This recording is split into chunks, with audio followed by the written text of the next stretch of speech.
උදේ 8යි වෙලාව. මේ විදිහටම තමයි 5 ඉඳලා දැන් 8 වෙනකම් පැය 3ක් මේ විතර වතුර මට්ටම තිබුණේ.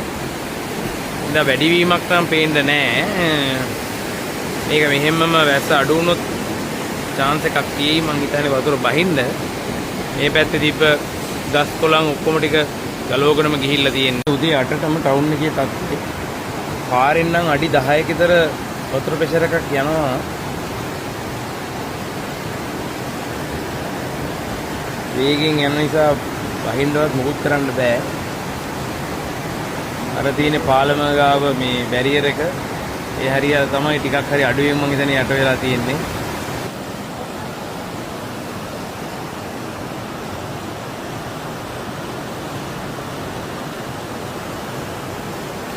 මේ හරිය තිබ්බනේ කඩ ටික නම් ඉවරටම ඉවරයි ගහගෙනම ගිහිල්ලා